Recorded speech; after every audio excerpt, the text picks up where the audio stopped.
بسم الله الرحمن الرحيم الحمد لله رب العالمين وصلى الله وسلم وبارك على نبينا محمد وعلى آله وأصحابه أجمعين أما بعد. We continue in this book وَلِلَّهِ الْأَسْمَاءُ الْحُسْنَى فَدَعُوهُ بِهَا, and to Allah Ta'ala belongs the most perfect names and descriptions, so worship Him by way of them. We move on to the first fasl of this book. After mentioning those important points that the author mentioned about the importance of becoming well acquainted with the names of Allah Ta'ala and His descriptions. So the first fasl of this book begins to mention the names of Allah Subhanahu wa Ta'ala, brief explanation of their meanings, and some of the influence of these names upon the servants concerning their iman and their nearness to Allah Subhanahu wa Ta'ala, and all of those internal actions of worship, of hope and fear, and reliance and trust and desire, and all of these things. So of course, the first name that is mentioned, that the author he begins to mention a brief explanation of, and that is the name Allah. That is, of course, the name Allah. And this name, of course, in Arabic, it has a meaning. Mentioning a side point before we actually get into the explanation of this name. For many of us who converted to Islam, or we come from non-Arabic speaking societies, and I don't know how this is in the Arabic speaking societies, but they taught us that the name Allah meant the God. They translated for us. This is how we learned. And unfortunately today you probably find many Muslims, American Muslims, non-American Muslims, maybe from Europe, from the United Kingdom, and many English speaking countries, who when they say, if they were asked and given da'wah, or asked by someone, well, what does this name Allah mean in Arabic, they will say the God. This is what we learnt as a translation and we were taught. Right, Kareem? It's funny also that there's another deviant group of disbelievers in the United States who originated in the United States, and I don't believe that they went any further than the United States and probably just the East Coast. And that is a group known as the 5%ers. They ascribed themselves to Islam and they were known, you don't know this, huh? 5%ers. And you know what they used to say to the people? I don't know how many of them still exist. One, their leader claimed to be Allah. And he taught them the aqeedah that every human being is Allah. That the human beings, the males, are gods. And the females, I think, what are goddesses, right?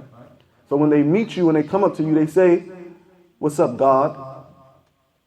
Yo, God. How you doing, God? They call each other gods. And listen to this rationale. It's mantaqiyan from them. They say, we say we're gods because Allah, A-L-L-A-H, means arm, leg, arm, head. Allah. SubhanAllah. Really, in the United States. And there's some of them who still exist and believe like this. Not many. They were a very small group. They broke off from the nation of Kufr, which considered themselves to be nation of Islam.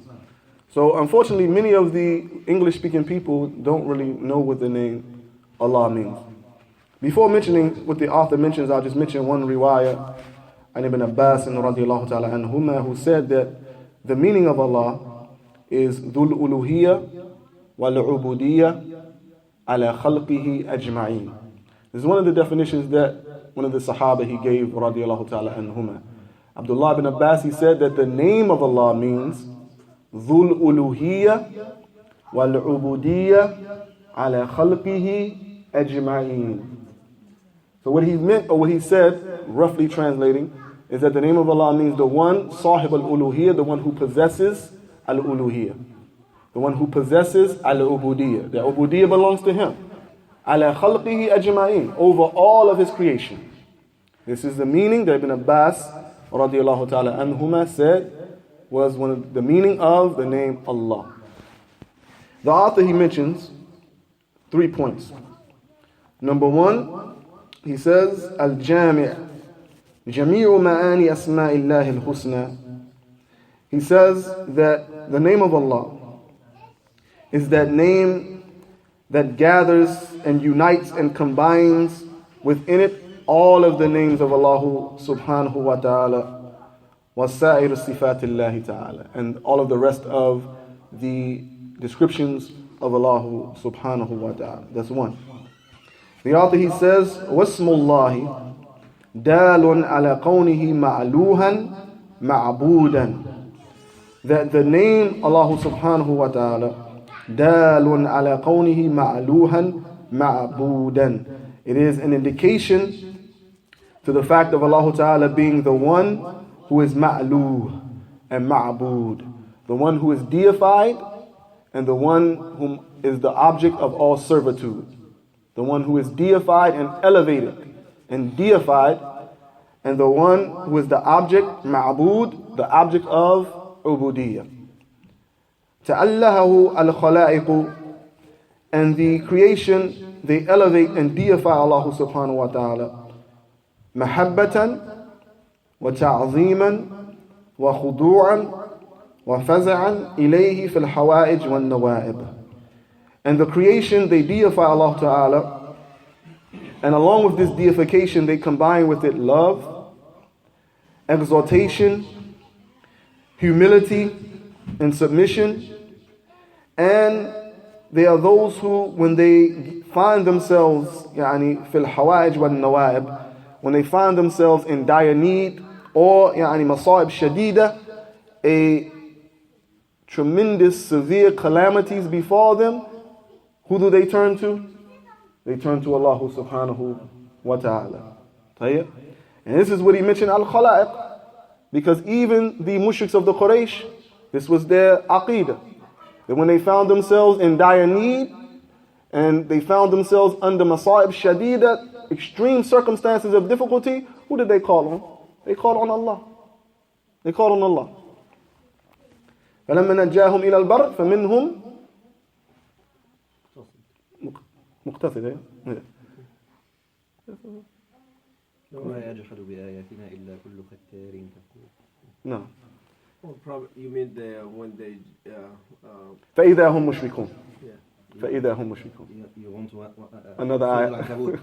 No. what it says from Surah Al-Quran. أيوة أيوة. والإله, the word in Arabic الإله هو المعلو. الإله هو المعلو. So the ilah, or the word al-ilah in the Arabic language, it is the one who is al-ma'lu, the one who is deified. Ay al-mustahiq li'an yu'allahu, the one who is deserving to be deified. Ay yu'bad, the one who is deserving to be worshipped. And there's no one who deserves this deification, and there's no one who deserves to be worshipped illallah wahdah, except Allah subhanahu wa ta'ala alone. We'll stop there tonight, bi'idhnillahi ta'ala, before we move into the athar of hadha al-ism al-azim, the influence and the effects that this name, this tremendous name, has upon the servants. But just to repeat that Allah, according to Ibn Abbas radiallahu ta'ala anhu, he said, ذُو الْأُلُوهِيَّةِ وَالْعُبُودِيَّةِ عَلَى خَلْقِهِ أَجْمَعِينَ. Very important, then just, especially as I mentioned, for the English-speaking Muslim to understand this, even I guess for the Arabic-speaking Muslim, so that we understand the importance of the aspect of al-uluhiyya and ubudiyya being connected to the name of Allah and not just mujarrad al-rububiyyah.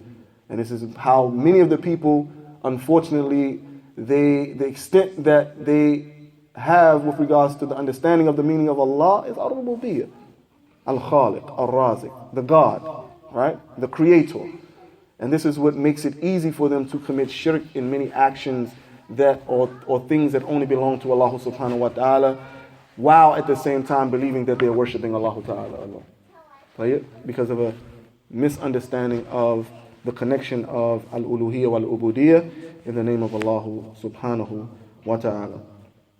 And it also is a name that combines and gathers within it all of the names of Allah subhanahu wa ta'ala, or all of them return back to this source and this asl, as well as it is a name that gives indication of Allah Ta'ala being the one who should be served, the object of worship, and the one who is deified. We'll stop there بإذن الله تعالى. ويسأل الله سبحانه وتعالى أن يرزقنا علما نافعا ورزقا طيبا وعملا متقبلا وأن يرزقنا إخلاص في القول والعمل. هذا والله أعلم، وصلى الله على نبينا محمد وعلى آله وصحبه وسلم.